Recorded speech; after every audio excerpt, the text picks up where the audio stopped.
I'm off to do something you would never dream of doing. I'm gonna spend a couple of days on a traveller's site. And this is the guy that's putting me up. Paddy Doherty is a legend amongst the travellers. He's the governor of this site and one of their most respected barefist fighters. It's a massive part of their culture that's been around for generations. I thought it was better than 007. I thought, whoa, I'm the man. I am the man. Among travelling people and fighting people, is the main man. He's going to give me an insight into his world and that of the bare-knuckle fighter. Knuckle fighting is a style of scrapping as old as fighting itself. It's the original form of boxing, and fights are often brutal encounters. I would never look at the blood. Fuck it, I'm bleeding. Fuck it, what can I do about it? Let it bleed away. I get stitched up there with it. It's only a lick of a wound. It's going to heal. Paddy's a Doherty, and that means one thing. He's been bred to fight. Didn't give a fuck for no man, no matter what size he was, or how big, how small. Didn't bother me. I am fucking shitting myself. I can't back out now. Here we go, here we go. Couple of little lunatics here, look. Hello? I'm looking for Paddy Doherty. Do you know where Paddy Doherty is? Have you seen him? Is that where he lives, over there? Oh, okay, what, over there? Yeah? In the chalet. Is that where do you live? Just over there, do you? Hello, what are you doing? Kid there playing with a gas bottle, as you do. You okay? Now I'm starting to get the horrors now, a little bit. I feel a bit lost. Let's have a look up here. Is this where you live, up there? Just have a little look around. Where's Paddy? Is this Paddy? Is this the man? Paddy? Just wanted to ask you how comes you've allowed me to walk on here with a camera, because I know, obviously, you know, travellers and stuff, you know, they're very keep yourself to yourself. That's right, and yeah. So, I mean, obviously, I appreciate that. I mean, I was just wondering why you've allowed me in. I mean... Well, it lets you know what we are. Yeah. We're not meant out to be what we be. Fucking rubbish and this, that, that, what we're painted out to be. There's good and bad among everyone. But everyone, apparently with us, we're all painted with one brush. Yeah. But don't get me wrong, hey, there's good and bad among everyone. Of course. We're not little angels, we're far from that. Yeah. But we are people who help each other. That's the beauty about travellers. They like go out the way to help each other, you know what I mean? Yeah, yeah, you're all close and you're like unit. All a click, yeah. That's all what's one about, click, innit? Yeah. Now, if you've got a barney with someone, you know you can't win your barney, but you know you can beat him. You say, well, hold on, I'll ask Paddy Doherty, well, can you sort this one out for me? I've just met this guy, and he's already straight into the fighting chat. But it was a matter of honour. It's not that you wanted it. After a while, no, I don't need this. And you say, I'm going to get out of it. But you don't get out of it because you get your door knocks. Yeah. I'm 50 years of age. Even now, someone will knock my door. Really? Fuck it, I said, come on then.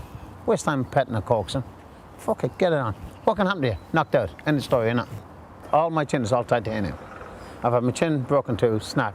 I've had my 2 jaws broke. I've had my nose busted. But that's all relevant. You got to take that. If you waste time going in with it if you can't take it. Absolutely. And if you're bleeding from the waist, oh, I'm bleeding. Fuck that. You're bleeding. Get on with your life. Get on with your fight. Honour of fighting. Broken jaws. This stuff isn't up my street at all. If he hit me, I'd probably snap in half. Paddy's 39-year career has involved fighting and reffing. You know what you call it true gladiators? When you see 2 boys bleeding severely, badly smashed, just bump. and they're just still hopping off each other. But normally you're not allowed to headbutt then, it's just bump. You're not allowed to do none of that. None of that, just stand And if up. he falls... Well, no kicking. Nothing. You can't kick, you can't bite, you can't... If he falls, you wait for him to get up and you go again. He can stay on the floor as long as he wants to. You've got to stand back and just wait till he gets up. But once his hand leaves that ground, you can go down under, bang, cough of this. You can make him do a back somersault. Once that hand leaves that ground, you can do him then. I tell you what, I didn't know about none of this. I mean, yeah. So this is another level, this is. These fights with rules and refs are known as a fair go, and they only stop when one man gives in by what travellers call giving best. It means he's been beaten by the better man. Is that a word you've ever used? No. Never? No, and I wouldn't let my son, no way. No, never. No. I could live with myself being knocked out, but I'd never live with myself to say I give best. No, I'd never look at me. I'd never look at my sons. No, of course. I wouldn't look at my wife. I wouldn't go to bed with my wife. Yeah. I wouldn't go to bed with myself. Yeah. Wouldn't. Oh no, honestly, no, I truly couldn't live with that word. But in traveller tradition, you can call on a more extreme fight, what's known as a dirty go.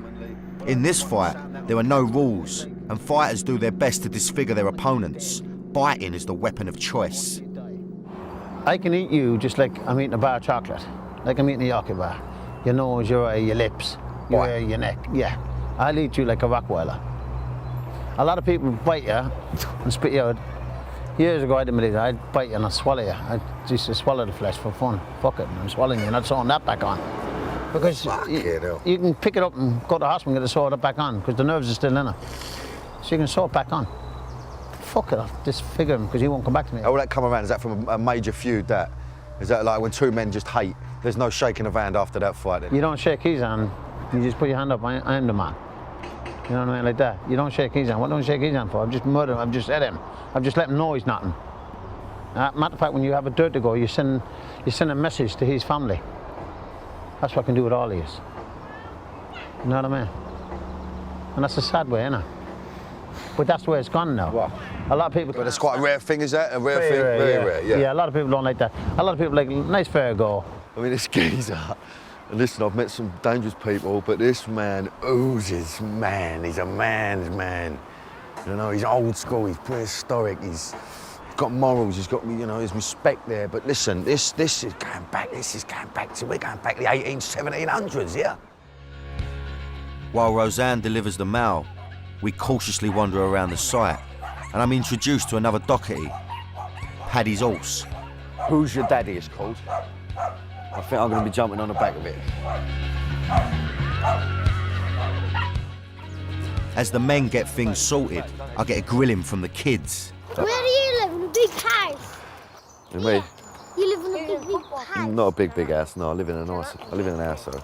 Are you a football player? No, I'm an actor. I think he's a bit disappointed. Just get up here and walk here with. Come on. Well, just jump on, yeah? Yeah, get on there. Daddy, can we get Hey, on? welcome. As with most things with Paddy, I don't really have much choice.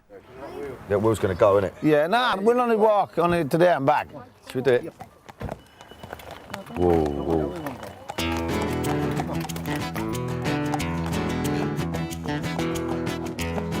Actually, I don't mind it. But I don't think I'll be taking this back down the M6 to London. Hello, son. Hey, my man.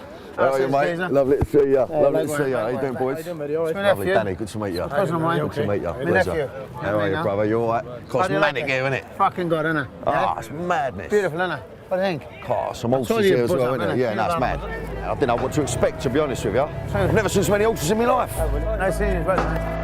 I can tell straight away that Paddy's a big face in the travelling community. I think you know most of the people here anyway, don't you? It seems like everyone seems to know you, Pad, anyway. I meet Paddy's old man and a few others. Good to meet you. Mind Dave. Hello, mate. How you doing, son? You all right? We only stop for a moment and suddenly we're surrounded. People here. I'm lost in a sea of travellers. It's mayhem. It feels like I've been introduced to everyone. In fact, it's not the people I have to worry about. It's the horses. Nah, look at that. That's beautiful, eh? Is that the bollocks, isn't it? Eh? God, he's giving it that, and he's flat out. Paddy's showing me something called the trots. This is the business side of things. Whoa, yeah. If you're selling a horse, you ride it up and down this road, usually as fast as you can to show it off to potential buyers. Isn't that lovely, isn't it? Yeah. No saddle or nothing. No, no. There's no barriers, no health and safety officers. It feels like I've walked into the middle of the Grand National. Tell you what, well, yeah. Listen, we're actually, you know, you make your own choice if you stand in this road. You get run over by one of these horses, it's your own fault, mate. This is where they show, you know what I mean? This is the show, they show. But they fucking off, give it. They're pulling that horse, mate, to the extreme. Just do a couple of clumps like that, whee! See what I mean? Go, yeah? Brown bread, mate, get hit by one of them. When I first told people I was going to spend some time with a traveller family, I was told I was mad. And you know what?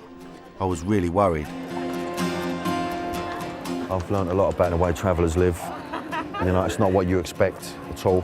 I think they get a bad press, to be honest with you, but they're all about family, staying together, and I love the idea of that, you know. Paddy's been a great host. You know what? I've grown quite attached to him. You know, I have. I didn't think I would. The Appleby Horse Fair has been an experience, one that I'll never forget. But for now, I think it's time for me to head home to the relative calm of East London. So I'd like to just drink me lager now and have a relax. I'm causing a little bit of attention being here. Just I don't think any of them are clocked me. I don't think any of them know who I am. Let's just have a little look. That's what I'm dealing with. And that's hard work. That's living dangerously. I'm going to spend a few days on the streets of Brixton to see if all the Daily Mail headlines are true. And I'm moving in with a former gangster with a rap sheet that reads like something from an Eminem lyric. Mugger, bank robber, crack dealer, you name it, he's done it. Until just a few years ago, he was right in the thick of it. I mean, he was part of one of Brixton's most feared gangs. I'm not meeting just another hoodie. Elijah Kerr was a top boy of the PDC, the Pill Dem crew. PDC was known for like robbing, probably drug dealing, and a few other things. It was kind of feared. Some people feared us, some people loved us, some people hated us. It was a crazy feeling. Elijah was a boy of 12 when his career of violent crime began. I might went to a shop, robbed someone, kicked him and hit him in his head. That would be normal to me. If you get him away, then you're gonna get kicking or something, because if I get caught, I'm going to prison. So don't get him away. Just a mile or so from where he lives, flowers and tributes lie for the most recent young victim of a fatal stabbing. Reading the messages makes me think just how pointless all these deaths are. It's not long before Elijah arrives, and he's not alone. A couple of pals wrapped round him. Didn't expect that. Thought he would have been on his jack. And he said that ex-gang leader, what'd you expect? How you doing, bruv? Yeah, nice to meet you, bruv. Pleasure, man. Thanks for coming to see me. He introduces me to Maddox and Michael, both former members of the PDC. Oh, this is a bit strong. It's first meeting with you. Yeah, boy. Normal, innit? You see that everywhere. You see that on lampposts, on street corners. That's just normal now. I think before people would have been shocking before, but now it's just like people probably walk past this every day and it's just nothing. A 16-year-old was stabbed to death at this spot just 1 week before I made this film. That could have been me there. That could be any of us here. That could have been me right there. So those flowers could be for me. We've been in fights like that where that could have been. I could have got stabbed like that, or something could happen. I could have got shot in the head or something. Like, people getting stabbed and shot, but it wasn't as highlighted as it is now. Like I remember someone getting shot back in the days, and it wasn't on the news. Only we knew about it. Like it was just like a normal thing. Like he got shot, alright. Okay. I thought I was gonna die around the 24, 25 years old. I thought I was gonna die around that age. So I was like, I'm gonna go to prison, probably come out, have like 4 more years to live. That was my attitude. It's a mad mentality to have that was my that, attitude. to accept death. That was my attitude. And I decided to say, you know what? Fuck the system. Fuck everyone. I don't care about no one. Fuck it. I've not even been with him for an hour, and he and his 2 former gang members are stopped by the police. So I've obviously just met up with Elijah. I've not been with him for more than, well, not even half hour yet. I'm following him around, and he's been tagged. Got a couple of chaps around him. The old Bill have pulled him already. Oh, shit. Well, another old Bill motor's turned up. I don't know what's going on here. It's a nightmare. It makes me think, am I staying under the same roof as a former gangster, or an active one? I don't know what's going on. I'm hoping it's all going to be sweet. I hope he ain't got about fucking 20 guns in his motors. We're fucked. Fucking hell. There are 3 police cars and 5 officers. I think this might be serious. Because this car's being driven illegally. This gentleman hasn't got a driving licence, and that means he hasn't got a lot of insurance. They always got something to say all the time. It's a tense situation. The banter isn't friendly. Just because they know us, they say this happens all the time. Same. I was going to say, I've been with you 20 minutes. Exactly, It's on you already. There you go. Got more old Bill and all. Anything else? Bang on us. Necessary. That's why I don't need anything out of this car. All the cars that we own, they're high risk, so they're known for like drugs, guns and all that. So obviously we get stopped all the time. They've not found any drugs or guns, but Maddox, who was driving, doesn't have a valid license or insurance. But it feels like there's more to this than meets the eye. It's more about who they are than just a traffic violation. The old Bill are obviously keeping a close eye on anyone with PDC connections. As we sat in a restaurant eating dinner, it felt like things had calmed down. I couldn't have been more wrong. After all, it was Friday night in Brixton. While we were eating, Elijah received a phone call. Hello. There'd been another stabbing on the Angeltown estate, very close to where he lives.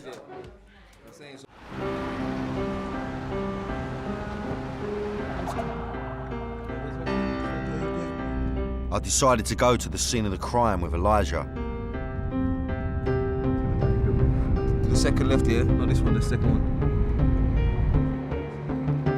We arrived to find the police investigating a stabbing that has happened just a couple of hundred yards from Elijah's front door. Elijah's gaff's just over there. And somebody right here, this little manor, has been stabbed up. I can see actually the blood over there, there's some blood. This is obviously the guy's trainer. Oh, it's fucking just a horrible feeling. All the old Bill putting their forensic suits on now, look, you know what I mean? Just a normal Friday night, I suppose, in Brixton. This ain't nothing new to nobody that lives around here. It all feels so extreme. Stabbing someone over an argument, to take someone's life, and then have 10 or 15 of your own taken away doing a prison sentence. What makes someone do that? Who are these people? It hits home how real it is, you know what I mean? It is such a, you know, for them it's just walk worth a duck's back, but I mean, this is the real deal, man. There's no bollocks here. I would have got more reputation for making more money, but now I think you get more big reputation is the more violent you are. So the more stabbings or probably the more shootings you are, the more you're the big man. We're off to meet some lads that Elijah knows from another estate in nearby Stockwell. Okay. Go speak to some of the local lads on there. Look, a few of the young boys, yeah. Saying, who's left into this estate coming up here? I want to ask those who live on these streets why violence and stabbings are becoming an everyday thing. It's hard to believe it's just about status and making a name for yourself. Do you think it's turning into now just this whole idea of everyone running around stabbing each other and it's just it's over nothing, isn't it? Well, yeah, really and truly, yeah, but people get caught up in it.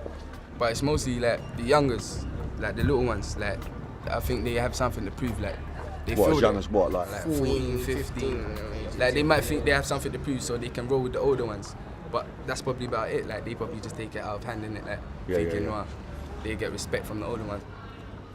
So you boys don't feel the pressure that you got to run around with knives on you? Not even, tell the truth. Is this a rare thing then, Elijah? I ain't being funny. Yeah, what you find, yeah, a lot of the guys now, they're kind of seeing that, you know what, it's not even worth it, because at the end of the day, what everyone's getting involved in and fighting over and beefing over is just something stupid. That's not everyone's like that, I'm saying. So these are the sensible ones out of a lot of lunatics. And if they want to get involved, they get involved, innit? Yeah. Some people don't want to get involved, then they don't get involved. So yeah, that's how it is, really. Yeah. It's up to them at the end of the day, the way I see it. The stakes have been raised to a whole new level, and it's really, really frightening. Where once it was fists and fighting, now it seems to be knives and death.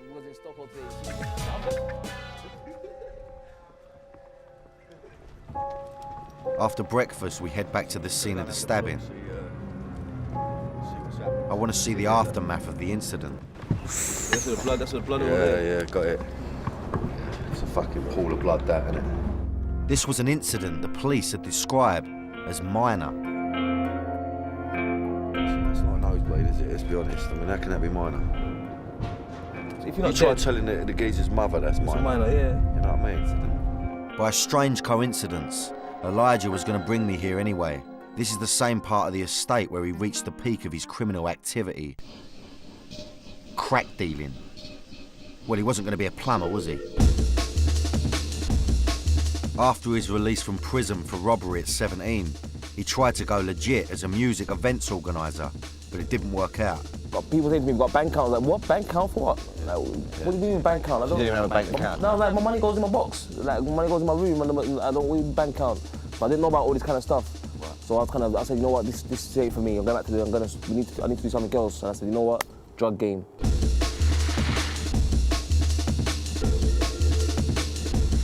Crime was what he knew, and the drug game proved to be highly lucrative. I was making like £500 a day to like £2-3 grand a day. Really? Each individual was making. I'm saying. Elijah and the PDC transformed the whole derelict block on the estate into a crack-dealing business. One of the guys I sold drugs to, he went off, he was with a girl, and he came back and said to me, like, yeah, she was smoking all night, she died, she's dead. I was like, fuck, you telling me that for? I was like, fuck. I was like, what the fuck? I said, what you want to buy? You want to buy some more drugs? And I see for myself something else that's given him a focus for change. He's accepted Islam and prays at least 5 times a day. The more time I've been with him, listened to him, and got to know him, the more I actually believe he's making a conscious effort to change and move further and further away from the kind of person he was. I done lots of bad stuff in the past, so obviously I still have dreams about all that stuff. But I still see like people's face pop up, and I'm thinking, who the hell is that? But obviously that's like your subconscious, like that's things from your subconscious that you saw at the time, but because at the time you didn't understand what you was doing or you just didn't care, it wasn't affecting you. But now my mind's changed, like those things pop back up. I'm like, fuck, like when I remember certain things, I think, fuck, what was I doing? How I was living a couple of years ago, I should have been dead, innit? So every day I pray, I'm thankful for that I'm still here, and I've kind of changed my whole ways, and the record label's here now, and all this stuff's going on for me now. So I say, you know what, I'm thankful for it. It's more form of discipline as well for yourself. So you're kind of like ready for the day and you're focused. Some people might smoke a spliff and say, this makes me focus in the morning. Some people might Probably my method. Yeah. Some people might have a snort like, oh, I'm fresh in the morning. This is me. Yeah, that's me. Yeah, that's probably me. Shit. My time in Brixton with Elijah has come to an end. I've realised something positive has come out of his past. People listen to him because he's seen it, he's done it, and got quite a few t-shirts. I've learned that, these kids need people like you around them because you've done it. You've done the bird for it. You made a point, you don't lecture them. Can't lecture them. Yeah, you can't lecture them, no way. You listen to you and you channel it in the right way. You can still make more money in the streets in one day than you can probably make in doing anything legal. But at the same time, that's a short journey. I say that's most of the time you end up dead or in prison. I can see a bigger dream right now, so it's me working hard and coming out of it is worth it. I'm saying so I can see that what we're working towards is going to be much bigger than anything that can ever possibly happen in the streets. So I'm about to meet David McMillan, a man who spent 30 years masterminding multi-million-pound drug deals. I'm going to spend a few days with him so I can get inside the mind of a drug smuggler. He's putting me up so I can see how the other half lives.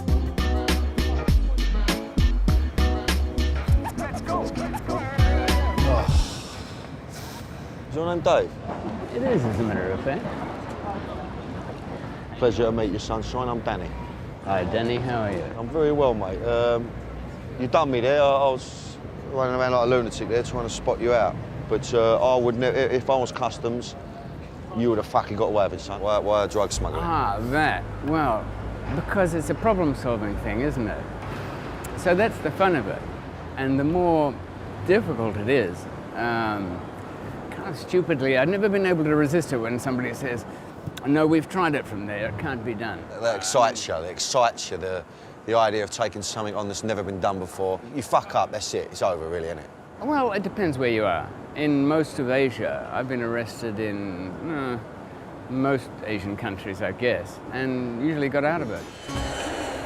In the 70s, it was popular for hippies to go to India to get high. So that's where David headed. But he was there for business, not pleasure. On his way back home, David hid hashish in his radio. He was stopped by customs officials. Well, to cut a long story short, he let me through. He saw it. Nobody was much around, and he didn't really want to arrest this, 19-year-old imbecile. He said, are you going back there? No. I shook my head. Last trip, is it? All right, take your radio and go. So I don't think I really saw this realistically at the time. I thought I was a clever chap and I got away with it. This was a turning point that set David off on a 30-year career in drug smuggling. If he could get away with this, then why not bigger shipments? I found that smuggling hash was very bulky. So then I moved on to A-class drugs. David's taking me for a taste of his old life in one of Soho's Thai restaurants, where his unassuming manner catches me off guard with a very surprising story. Thailand for me has happy memories, but also it's got kind of bad memories. I had a major arrest there and found myself in a Thai prison. In 1993, he was locked up in Thailand's infamous Klong Prem Central Prison, aka the Bangkok Hilton, a stay that could have been the end of him. I've heard stories about this place, but I didn't think I'd ever meet anyone who'd actually spent time there. Is that like a reality just smacking you around the face and going, right, okay, this is real, this is really happening. This is probably one of the worst prisons in the world. And I've seen many a hard man from this side of the world crumble in those kind of places. The Bangkok Hilton is one of the worst prisons in the world. The prisoners spend 15 hours a day in their cells and are forced to share with 20 others in a space meant for 5. But David's stay here was about to be cut short, literally. The lawyer said, no, you're for the drop. I was going to be convicted for sure there. Now, 200 grams, it's still death penalty. Death penalty, death by firing squad, is it? Or is it death by... firing. It's quite a medieval way of going about it, isn't it? It's a machine gun welded to a bench. You're about 6 feet away, so not likely to miss. And there's a big sheet put in front of you, spare everybody the embarrassment. Now, bear in mind at this stage, you've had 30 lashes with barbed wire and your last meal. In that order, you know, what would you be ordering? Now, Dave, is that not a deterrent for you? I mean, clearly it wasn't, but I mean, that is horrific. I had no choice. I had to escape. And only after I'd abandoned all the phony bribery attempts and also half-baked plans that other people had offered, I ended up having to do it in the most basic way possible. Of course, being a smuggler was an advantage in my situation. For I had to smuggle in half the equipment I needed. First, he cut his way out of his cell with a hacksaw blade. He then constructed a ladder made out of picture frames, a couple of bamboo poles, and some duct tape. It was probably the most complicated thing I've ever had to do in one night. It's ironic that as a child, David had made a film about escaping from prison. 25 years later, he'd be doing it for real. Only this time, the guards had real guns and real bullets. I was in one building surrounded by 7 other walls and surrounded by a moat of some 30 metres and topped by a wall of over 20 metres with electric wiring around it. He doesn't look much like Steve McQueen, but he is the only Westerner ever to break out of the Bangkok Hilton. For me, you know, the idea that you've got, you know, there'll be drugs stashed, so you're battling, you know, to cat and mouse with the police, but you're also battling against the elements. I don't know what's worse. Well, I think... What would worry you more? I think a bribable Venezuelan Coast Guard would be a much better thing than Force 10 Hurricane. Because they just won't take your money, those hurricanes, will they? It's just peeing in the wind. David's moved drugs on boats like this, and it was some of the best smuggling that he did. Almost 90% of my smuggling was by air. That 10 to 15% by boat was the most valuable. Really? That came into tonnage, and it came into a lot of millions. On a boat this size, providing you've got the time, and you're not too greedy, you can make quite a good dishonest living by traveling the world. If somebody is at your door, becoming violent, threatening your family, well, you cannot let it go on. Well, there have been times when people have disappeared. Now, there's a rule about murder. You never confess to one. and I'm certainly not a rule breaker when it comes to that. Suddenly, this boat anchored off the coast of Brighton is feeling very small indeed. I've just realised how dangerous this guy was. But in 1979, he suffered a big blow. He was arrested in Australia when he was connected to a conspiracy to import heroin in a racket worth $96 million. He was 23 years old. 116 witnesses were called in the 6-month trial. David had used every trick in the book to get away with it, but was under a huge amount of pressure to confess, and the police went to extraordinary measures to break him. While he was in custody, the police moved into his house, and eventually, all that he had was either taken from him or destroyed. Police lived in my house for 3 weeks. They held parties there, shit in a swimming pool. They painted over the oil paintings. They burnt the wooden carvings made of hewn pine that I'd collected over the years. How did that make you feel? Did that make you feel angry? I mean, was it a bit of anger? Naturally. My wife was arrested, and she was in there for 3 weeks, and she died in that prison. Really? She was burnt to death in a fire in the women's prison. Oh, sorry. It really made me feel incredibly guilty. If I've never felt guilty about anything, I felt guilty about her death. That's my worst crime. The trial had slipped through David's fingers. He was eventually sentenced to 17 years in Australia's infamous Pentridge jail. As a cruel joke, on his arrival, he was given old police surveillance recordings of his dead wife, a voice from the grave. I'm given a tape recorder, and I can hear my wife moving from room to room in the house. And on one of them, her sister ringing, and she must have been sounding upset. Her sister said, "Have you been crying?" She said, "Oh, no, not really." Well, I said, "David?" No, it's nothing. And they went on to talk about something else. But you think then your entire life is gone, and you've got these mysteries of people that you're close to. Many people would have felt so crushed they would have got out of anything to do with the drug business. But in fact, it was a declaration of war for me. David's lived an amazing life, one that few could have survived. He's now found a new one with the love of a good woman, and it seems to suit him well. David's biggest gamble is to go on the straight and narrow. I feel confident that he won't go back to the smuggling game, now that he has so much to lose. I'm on my way to meet a guy named Mo Teague. Drop the knife, drop the fucking knife. Mo's speciality is killing people with his bare hands. You fucking want it? His experiences on the battlefield have shaped him into one of Britain's most dangerous men. My mission is to try and get inside this guy's head, which means I'm going to have to spend a couple of days with him. I'll be honest with you, I mean, I don't know how this guy's going to be. I've got to admit, I'm surprised to see Mo living in such a nice and homely place. This home is about as far away from the horrors of war as you can get. So let's have a little look around here, Mo. Yeah, is that all right, son? Yeah, sure. But then I noticed something on the shelf that doesn't look like your normal household ornament. Oh, fuck me. Yeah. I've never actually tested it to see as to whether it's... Don't wind me up. What do you mean?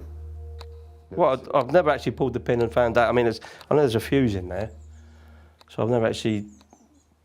Should we let it off in the garden or something? Nah, you're all right. I feel it. Yeah, it's a heavy piece of kit, isn't it? I can't stress you how heavy it is. It's like... That is just death. How many people could that iron out? Oh, a few. Yeah, a few. So you just have that sitting up there like that, just... It's an ornament. Up next to apparently. A picture of... what's going on up here? Oh, that's my youngest. Taking her... Yeah, a bit of a contrast there. A bit of a mad area to put it in, I would have thought, you know? Yeah. They're artillery spotters, binoculars. So they use that grid to work out ranges and deflections and things like that. Wow, it's really clear, isn't it? Yeah, they're really nice. Yeah, it's a quality pair of these. Yeah, isn't they're really nice. But I took them off the guy I killed. This guy that you killed? I killed him, yeah. I've got no idea what I'm in for. All I know so far is that he's killed people in battle. But that was in a war. This is a bar, which is usually somewhere I feel quite relaxed in. But not today.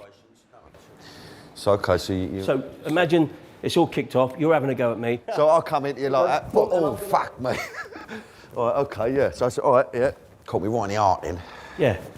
No, that's a powerful tool, that, though, isn't it? Your elbows are, yeah, that's... So what? So just do it slowly. You ain't got to hurt me, all right? Now, once I get in here, okay, I can reach in, boom, headbutt. Yep, gotcha. There's your eye rip your eye out. Okay, you relaxed? Well, a bit. So I've headbutt, I flick you in the eye, boom, catch you here like this. Fucking hell.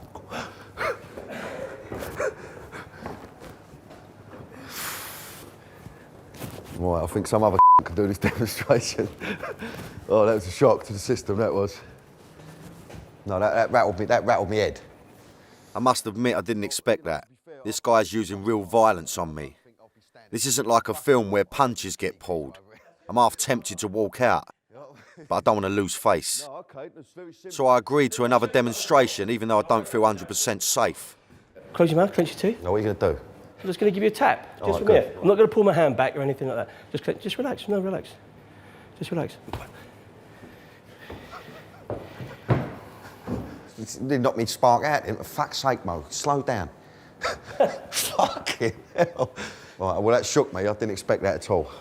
Yeah. Fucking sweating and everything now. Mo just punched me hard in the jaw and it really hurt. It feels like he's daring me to have a go at him. There's no more Mr. Nice Guy. He's switched to dangerous mode. Feeling brave thanks to the booze, I asked Joanne what she did to cause her dad such grief. Well, I got in with the wrong crowd and started taking drugs and going out and, you know, all that. And then when you're in that crowd, you meet the wrong sort of man, don't you? And I met the wrong sort of man. Okay. She explains how the man she married made her life a living hell. His violent and controlling ways verged on the psychotic. But surely he must have been scared of Mo. Not at all, and I think that as far as he was concerned, it was kind of like sticking two fingers up at my dad. I think the first time I met him, she had a black eye, and it was, you know, it was the same old. Oh, it was the same old rough play. We were mucking around, that sort of thing. So, you know, I'm expected then to react in type. In other words, you know, kind of go charging in there, fist flailing and everything else. But then you immediately lose your daughter. Exactly. So, you know, I see things in terms of a long game. You have to play the long game. Of course, of course. I mean, I'm not sure if I'm allowed to say. I mean. Listen to him. Mo, say what you got to say now, and if you don't, you know, we can take it out. We were 50. He was 15 minutes away from being shot. Okay. I mean, you know, it went that far. We had somebody to do the business. Yes. I'm shocked by this. I have two daughters and I can understand Mo's strategy, but shooting your own son-in-law. I'm reminded how ruthless this man can be when it comes to hurting people. I feel I really bonded with him last night, but when he spoke of how close he came to having his son-in-law shot, I realised that there was a lot more to learn. So I asked him if he's ever had any involvement with the criminal underworld. I did hang out with a criminal gang and I used to look after all their guns for them. And then when they had to go and do a job, we'd come and get the guns. So you'd stash the guns? Yep. You like the idea of that? Yeah, I can't lie. After returning from the Gulf War in 1991, he started to fall into a life of crime. I got involved then in that lifestyle and I just thought I'll have some of that, you know what I mean? I'll get involved in that because I thought it was glamorous. And glamour, glitter, you know, and all that bollocks. It was all the lingo and it was all new and it was the adrenaline. I was doing something that I knew was naughty. Mo was out of the war zone but found he needed something to replace the adrenaline rush of battle. This meant he became a menace to society. We got stopped about 5 o'clock in the morning. I'd had a drink and I was driving the car and the police pulled me over and I don't know why, but I chinned the copper. So So you've got no idea why, you just thought, right, he's going to get it. He's going to get it, so I chinned him, legged it. I didn't know the area very well, so I'm running towards the police station. It's a bit like, then all of a sudden the fucking Keystone cops come charging down. Yeah, now. Give me a right good hiding. So you got a clump out of it, yeah, you chin a copper, mate, you bang That's trouble. it. Yeah. I'm still getting my head around the thought of Mo laying out a policeman. But then he drops a bombshell. While all this was happening, I'd come back from Iraq and I was working, I was basically, to all intents and purposes, a royal photographer. Any occasion where the army were involved with the royal family, which is probably about once a week in London, I was going over and taking, I was in close proximity with the royal family, behind the scenes, with the Queen and Princess Diana, yeah, so very close to him at the time, I mean, you know, you... Just like we are now, you know, absolutely, just taking photographs of the royal family every week. Then I was hanging out with these criminals. So a lot on the brain then, Mo, a lot going on, a lot to juggle. I lost the plot a little bit. Oh, you want some, Mo? I'll kill you. Hey? How you doing? How are you? Come on in, mate. Oh, you got some get-up on there, Mo. Oh, yeah, not half. You've got some get-up on. He's got some get-up on. And guess what's coming next? Oh, no, Mo, what's coming next, mate? As long as I ain't going to get punched in the mouth again. Let me just see that I've got the right size for you. Oh, no, what we got going on here, Mo? Here we go. OK, Mo, so we're not going to just be sitting out in your garden? No, mate, we're going to take a little walk in the country. We're going to do a little bit of a walk in the country. Right, OK, this is my get-up, is it? This is your get-up. So I'll get this gear on? And then Get the gear on and then we'll take it from there. And then we're going to go on a little bit of a mission, are we? We're going to go on a mission, yeah. Right, let's chuck this bit of clobber on then. No looking at me arse and all. To get the full behind enemy lines experience, Mo wants to teach me one of the basics, how to kill with your bare hands. I want to show you how to take out a sentry, OK? We've got no weapons, no knife. You can pick up a rock, land it around the back of the head with that. A bit messy though, that, Mo, is it? A little bit messy. The victim is another one of Mo's martial arts students. If Mo doesn't actually kill the guy doing this demo, then I got a feeling I'll be seeing him later in the woods. You don't look directly at him. And we just come in like this. We're looking just in his back, but not looking directly at him, OK? Any reason for that? Why? Well, because people can sense when they're being... You ever get that feeling, I'm being watched? Oh, right, yeah. Oh, okay. Whether you believe in that or not, but right, that's the way we teach it, right? So you scrim that like this, OK? So you hold it, so it's going to go around. You're looking down, you're going to sneak up to him, OK, nice and quiet. And basically this goes over his head, this way, so it goes around under his chin. You twist it like this, and you snap him down this way.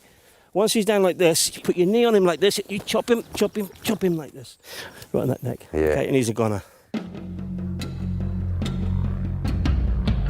Stop right behind me, have a look behind me. Mo gives the order to take out the enemy scout.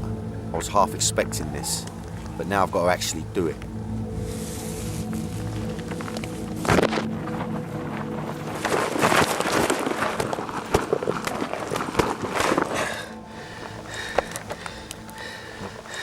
You know what it is, Mo? I don't think I can do this. Fuck off. No, it's embarrassing. It's embarrassing, right? Come on, you can do it. No, I've just had a little moment. I was over there. No, you're all right. I was taking my strides off. Come on. Right. And I was unravelling the cling film. And I thought, I can't be fucking ponying in a bit of cling film. Why Listen, not? if I was in a proper war situation I was doing, I totally understand what you're doing here because you're trying to give me an insight into what it would be like. I don't think I can have a shit in a bit of cling film. You could if you tried. No, but I can't do it, mate. I feel embarrassed because you took time out to take me out. You got all the gear for me, but I can't fucking bring myself to do it. In Britain, the rate of suicide and the number of war veterans going to prison is on the increase because men like Mo Teague come back home from the war zone and realise they've got another battle to fight in Civvy Street. This time it's a battle to keep their sanity. I think that Mo is winning his personal war. Through his martial arts, he's found a way of channeling his violence into a controlled discipline. Mo Teague is a lovely fella, and I warm to him and his family. It feels like I've made a new friend. I think he's mostly happy with his life, but a part of Mo will always remain just like the live grenade he keeps in his living room. A dangerous weapon that you won't want to be too close to if it goes off. Cage fighters are becoming the new stars of the fight game, and I want to know what it's all about. So I'm heading up to Huddersfield to spend a few days with two of the toughest in the country. I am the best lightweight in the country! Not only do they share a love for a battle, they share a birthday. In fact, they were born only 22 minutes apart.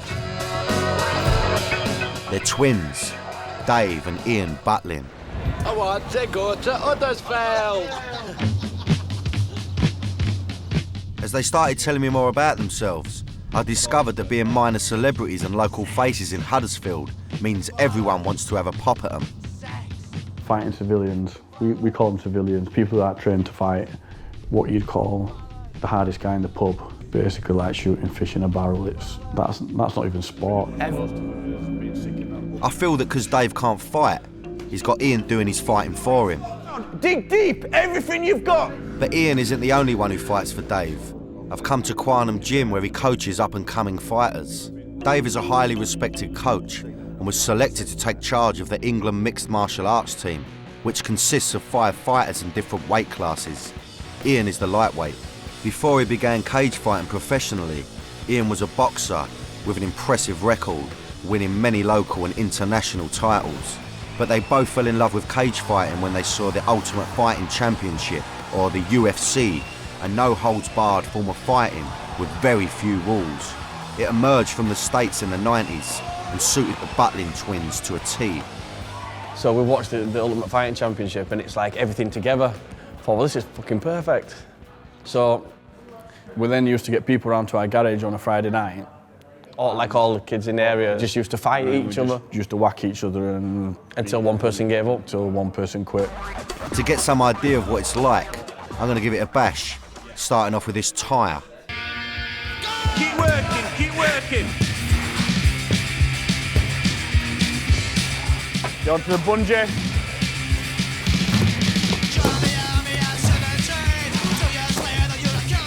I've only just started, and already my whole body is in absolute agony. Good. Come on, keep working. This is not your average training programme. It was created by a Royal Marine, and it's designed to sort the men from the boys.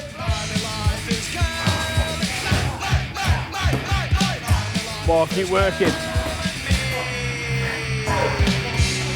Go on, push it. Fuck that. You don't build them the same down south. I've only done one circuit, but that was enough for me. Oh man, fucking hell. That was fucking proper hard. On me rabbit, on me game. Oh man.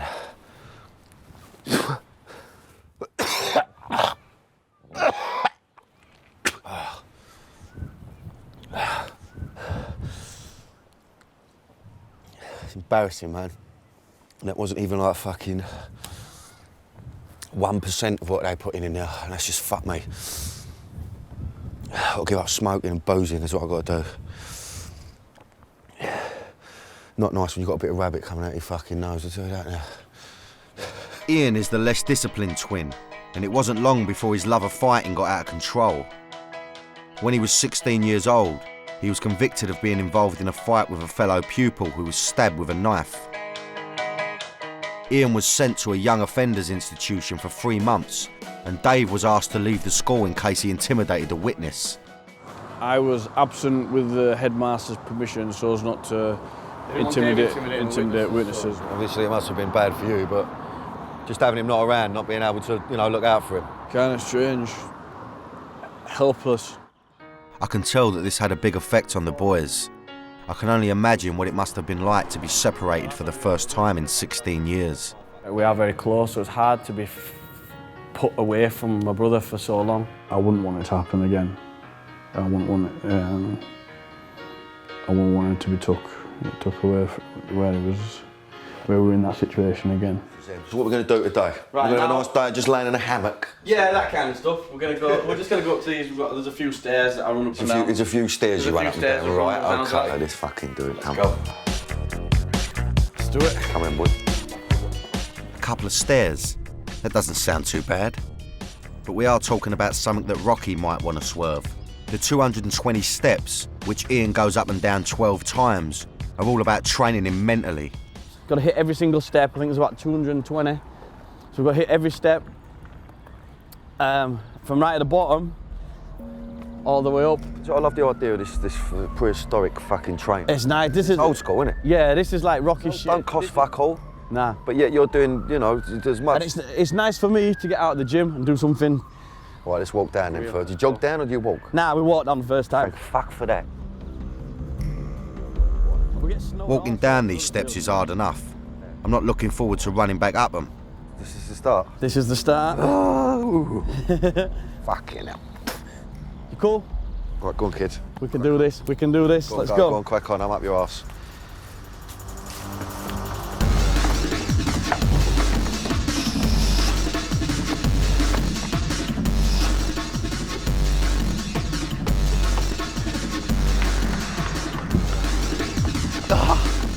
My legs are burning.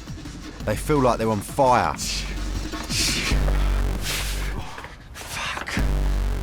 I thought I'd reach the top, but I'm only halfway.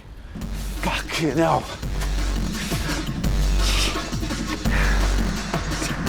I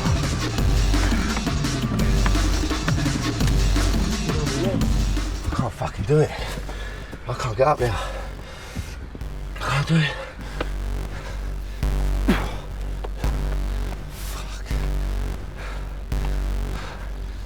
Fucking hell. Tough on the old thighs. It's the legs, isn't it? The legs. Fucking hell. So this is not so much cardio as legs. It's all there, isn't it? All in your thighs, yeah. It's a fucking, it's like an endurance test. If I started it, I thought... Have to get back down, do another. Crack on, kid. I started it, I thought, this ain't that bad, it's a piece of piss. Oh, fucking hell. That was pain. That was pain. Yeah, I can't deal with it, you know, mentally, obviously, I'm not as strong as I thought I was. Off he goes again. It's torture, it's like torturing yourself. So you can give up whenever you want, you can stop whenever you want, you ain't got a gun to your head, there's no one forcing you to do it, this is off his own bat. And you can tell he's in fucking pain. But to be fair, if you can do that 12 times, you get in the ring, you're going to feel invincible. There's nothing you're going to fear. Now I've got a fear of heights too, so Ian wants me to experience what he went through. So I'm going to try and jump off a 10-metre platform. I'm introduced to Ian's friend, Les Allen, who's been helping him to conquer his fear of heights. Danny Dyer, Les Allen. Pleasure to meet you, brother. Pleasure, man. I'm ready for this, I think. Yeah? Nah, because no. That'd be ridiculous. The nerves are starting to kick in now, but I've come this far and I can't back down. As soon as I see it, I knew exactly how Ian felt. No way.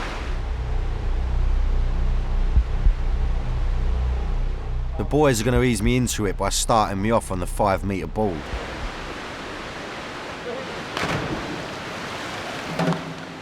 That wasn't too bad, but I'm not feeling as confident about the 10-metre board. So you're just going to go off?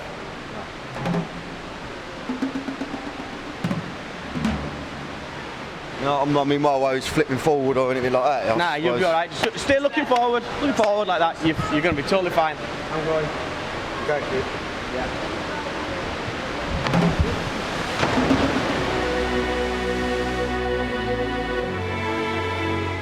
I'm absolutely bricking it.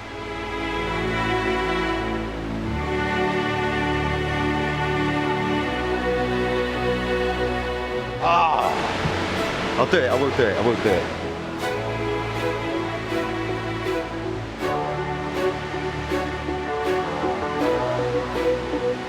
For each your own, for every man a religion. Fucking hell.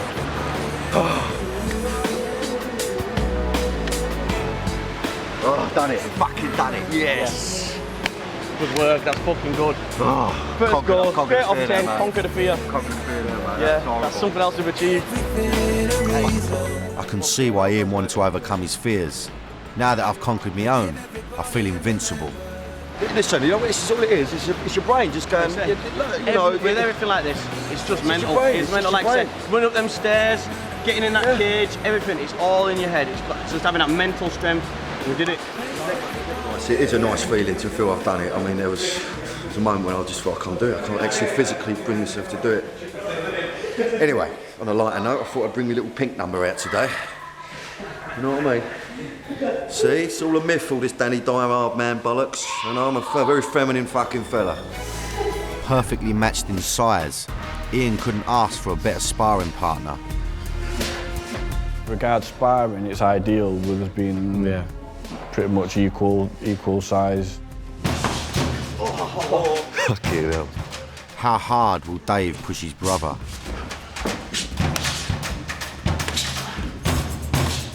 If we're going to be really honest about it, Dave doesn't drink and lives a clean lifestyle.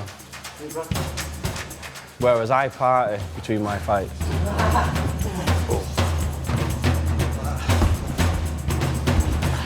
So Dave's physically in good condition all year round, whereas you can catch me on an off day.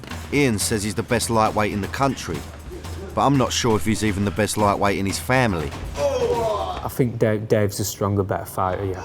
Get hold of that. Do you remember this one now? Yeah, I remember it now. Good to see the banter between you and all, because it's obviously a little banter. Yeah, while we're whacking little each wink, other. little wink, little smile. No, it's good. It's a cheeky one there. I'm pretty sure Bruce Lee said never take your eyes off your opponent. Even when you're talking to Danny Dyer. Ian has got another chance to prove that he can do it. He's back in the gym and training hard for the next fight. Dave, as usual, is right by his side, driving him on. Keep fighting! Keep fighting! It's been a unique journey into two very different minds.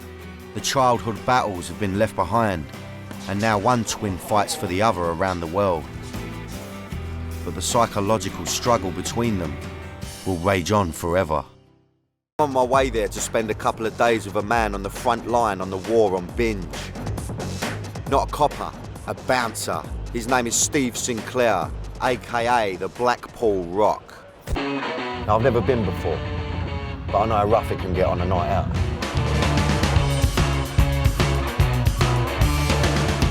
What makes someone do it? What makes a man stand there and be a target for a group of drunken lads on a night out? You know, it's a dangerous game. I'm going to be living and breathing the life of one of Blackpool's most notorious faces, and to really get an idea of what it's like to be in his shoes, I'm going to be working the doors with him. Not acting, certainly not for fun, for real. How do you feel about me going on the door? Do you think I got the presents for it? What are you reckon? Yeah. He doesn't seem convinced. Steve's fearless attitude has meant that he'll take on anyone, whatever the odds, even if they're tooled up. So it's no surprise that he's had the odd close call. One night on the door, he took on 20 boys from Brixton, a fight that almost sent him to an early grave.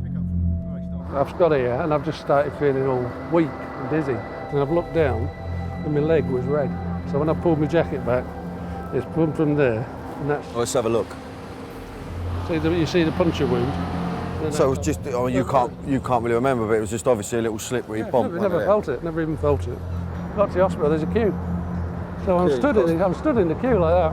I've got my elbow tucked in, holding it, and waited 5-10 minutes. I've got to the front, and then she said, "What's the problem?" I said, "I've been stabbed." She said, "Where?" So I've gone like that, and blood spurted out onto her desk, and she started screaming. Anyway, they reckon I'd lost about 3 to 4 pints. Okay, what's your initial reaction to that? Is it anger, or is it a bit like, right, I've had a let off, because it could have been a lot worse? But you can't wait to get back out on the door. Is that what it is? No, 2 weeks later, I was in hospital for 9 days. 2 weeks later, I was back on the door. You couldn't wait to get back on the door, yeah? You have to prove something to yourself. Steve's mates arrive. The mood turns serious. Pleasure to meet you, boys. Thanks for coming over to see me.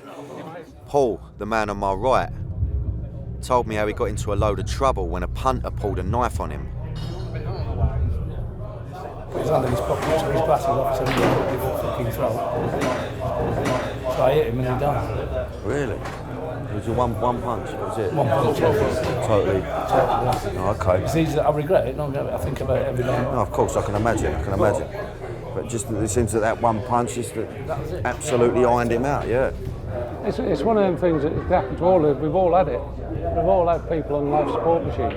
And it's not a case of using too much force. And what you mean, just from people that you've hit? Yeah, but all it is like you bang the guy, he could have thrown 4 or 5 shots at you. And you moved away, boom, down, he's banged his head, he's dead. I said earlier that you could easily underestimate this man. And I think I just have. Steve's got a few old things, but not the kind of stuff you'll see on the Antiques Roadshow. It just pulls out like... Yeah, I knew it. I knew there'd be something going on. That's a lovely little stick you got there. Just a little boy. You have to slot it in properly. I know how to slot things in, Steve. I know how to slot things in. Somebody comes calling. Oh, okay, so you keep that at the door, just in case. If anyone comes knocking, I knock back. Well, they won't be knocking again, will they? No. Well, they certainly won't be knocking with their fucking hands. Okay. Steve's place is a cosy family home, but that hammer by the door really brings back to me his other life outside the house. It's time for me to get my head in the game and sort myself out for tonight.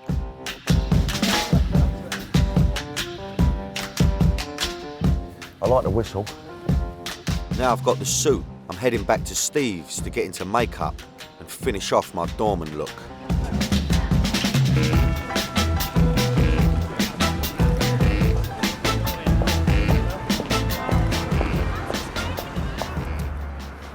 Right. Mug. Right. We're waiting around all day, tension's building now, just want to get on the door and I want to experience it. So, you know, the time's come for me to start getting into my disguise.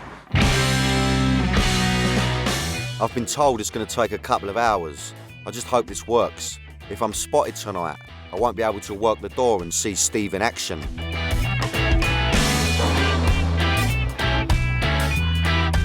Simon Jordan, eat your heart out.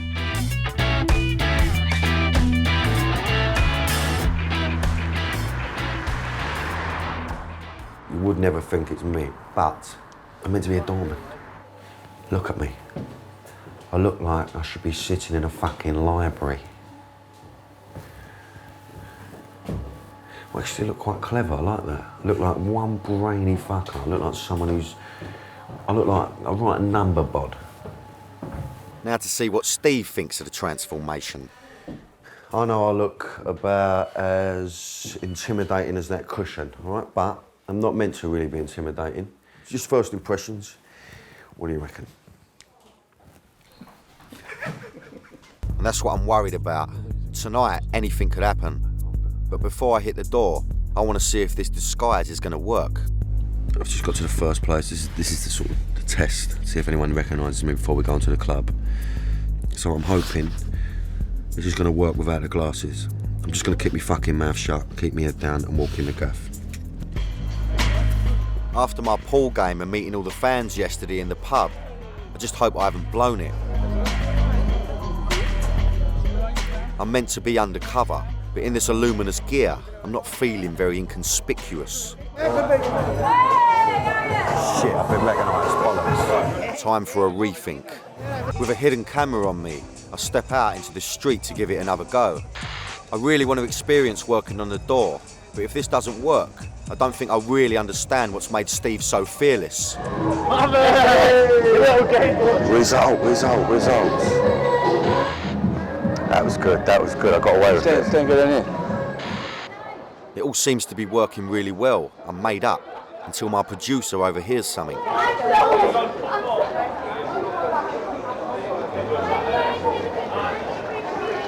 hear that? What? Danny Dyer's going to be in the syndicate tonight. Did you not hear that? No. Now it's obvious that everyone in town knows where I'm going to be tonight, and I can hear people talking about me. He's been in...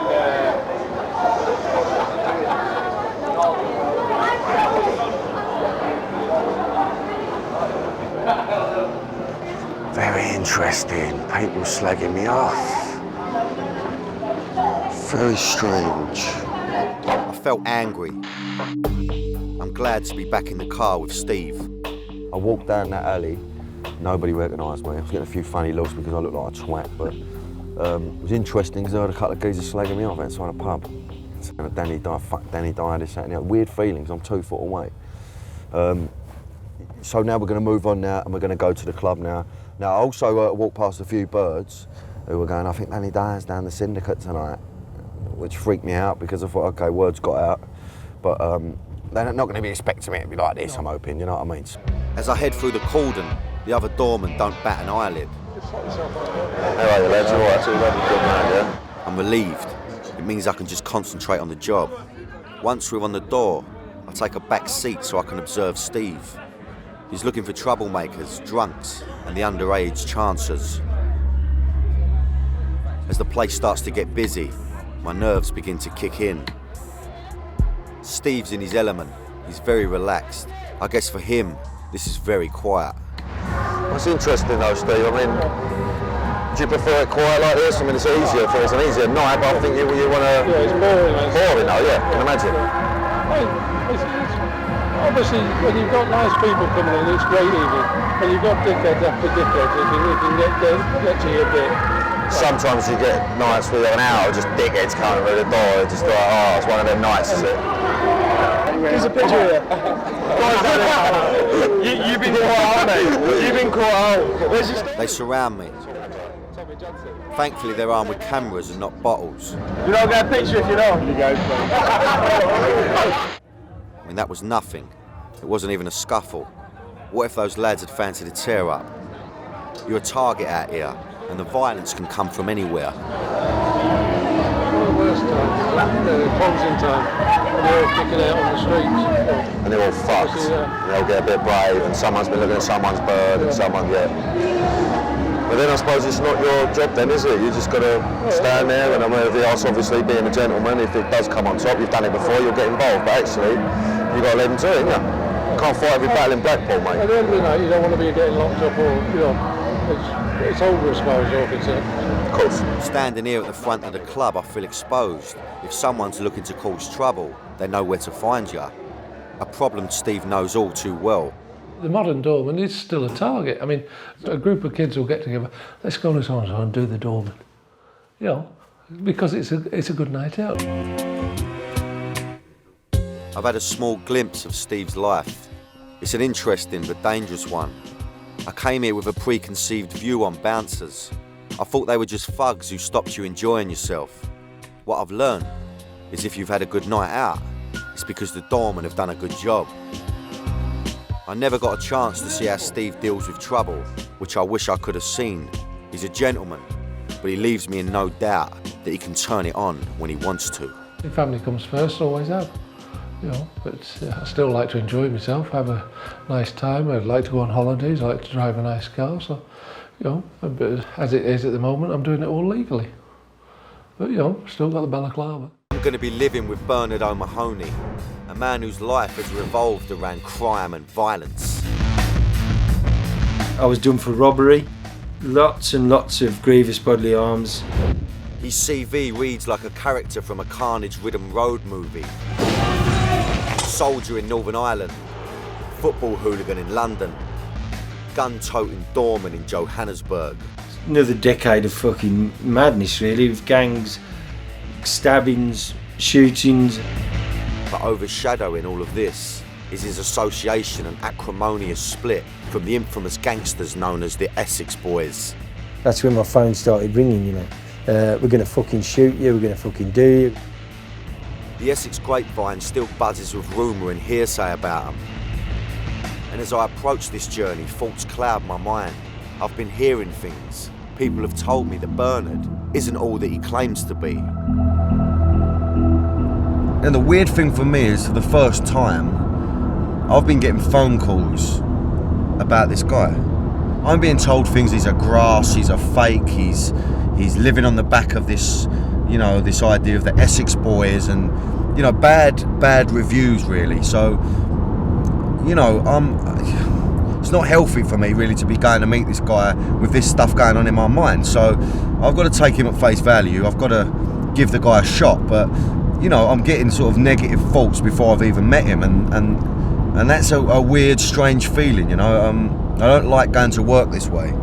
But then he shows me something that turns my stomach. This is such a weird thing. Bernard was once a pen pal of the Yorkshire Ripper, Peter Sutcliffe. The murder victim was identified tonight as 20-year-old Jacqueline Hill, a student who'd been living in the Headingley area of the city. Sutcliffe murdered 13 women between 1975 to 1980. Although deemed sane at his trial, he was later sent to Broadmoor Psychiatric Hospital.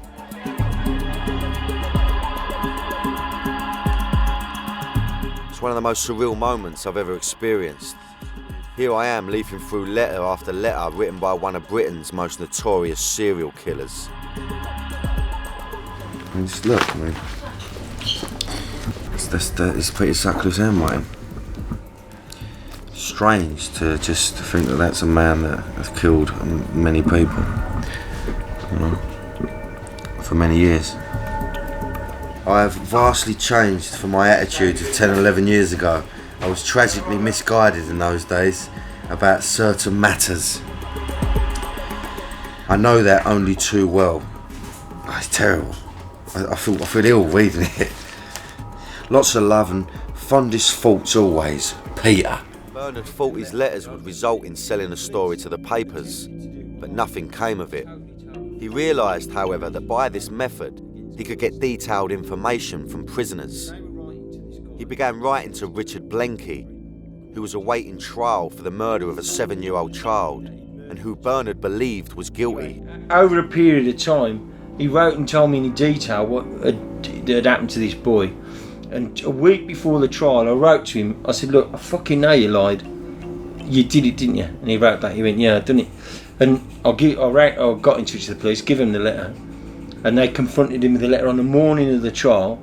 And he's there to plead not guilty. And it's something that sticks with me. The boy's father said it was the best feeling in my life, he said, because I knew he was guilty. The police know he's guilty. To hear him stand there and say, yeah, I did it, he said it was like fucking... Yeah. And he can't appeal, can he? No, of course not. So it's a great... I do get a lot of pleasure out of it, yeah. It's a fucking great feeling. For me, before I've met you for the first time and anyone I've met, I'm getting bad vibes off people. Yeah. Telling me this, that and the other about you. Now, I've got to take people on face value at the end of the day. Yeah, but if I just stop you there, Danny, this is the crux of the problem. I don't give a fuck. Yeah. For no man, or what he thinks of me. I'm my own man. But there are people who say, oh, he's this, he's that, that.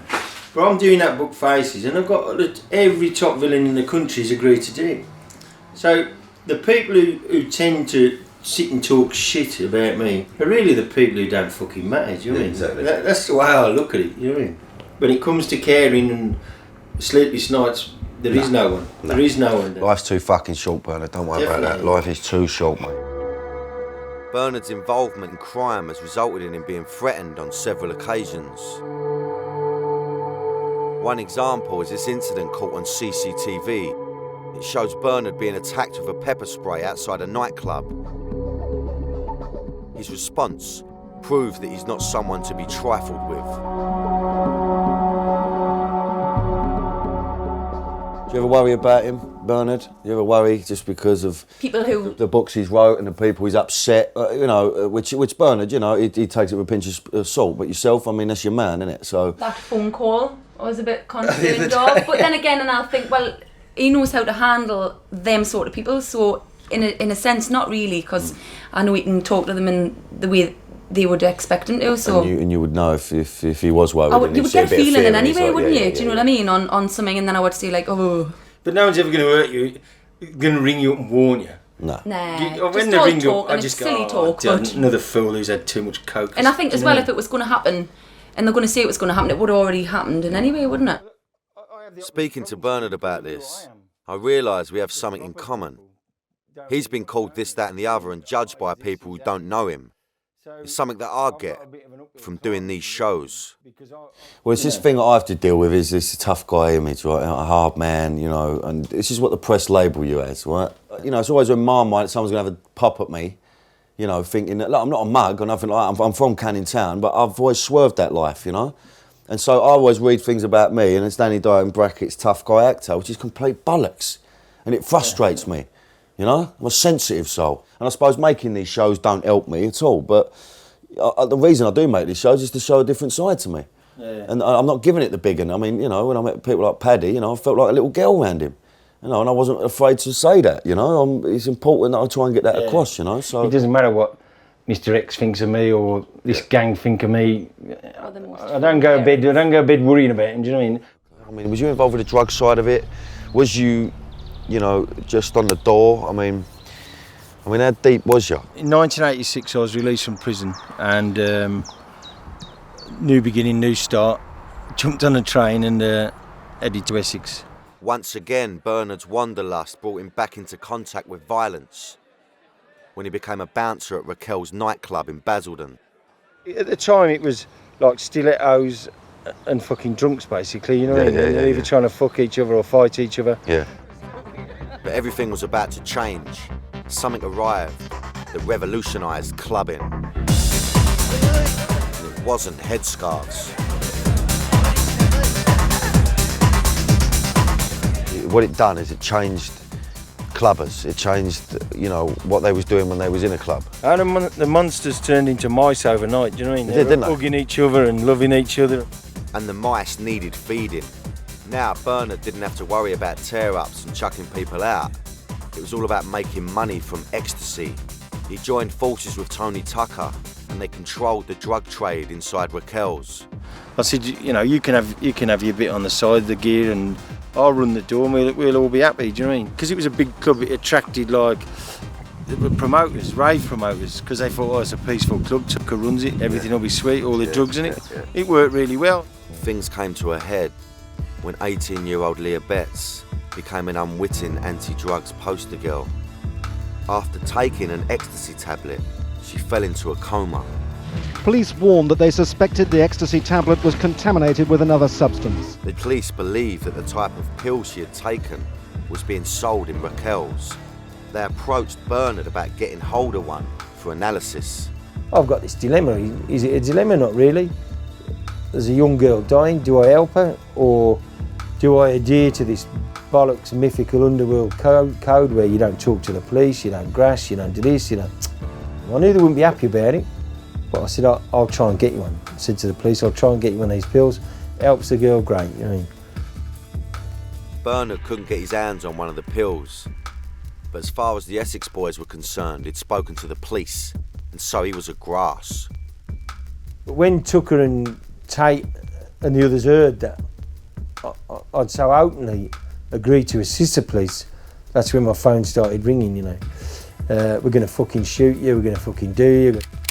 But just a few weeks later, Bernard wouldn't have to worry about any threats.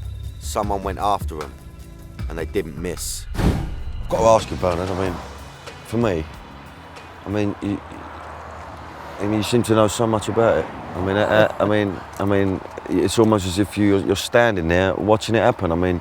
How do you know that this is how it took place? How do you know? I mean, well, because guesswork or what? No. People talk, don't they? And you know, over the last 15 years, I've got a good idea of what happened. And if I knew who'd done it, I wouldn't tell, because I honestly think whoever did it did the world a favour. You know what I mean? I came into this thinking that Bernard could be a grass and a fake. I've listened to his story, and I believe that he did what he felt he had to do. He lives by a complex code, which appears contradictory. On the one hand, he has roots in violent criminality, and on the other, he seeks to right injustices. It's not always easy to do the right thing, especially when people are looking to kill you for doing it.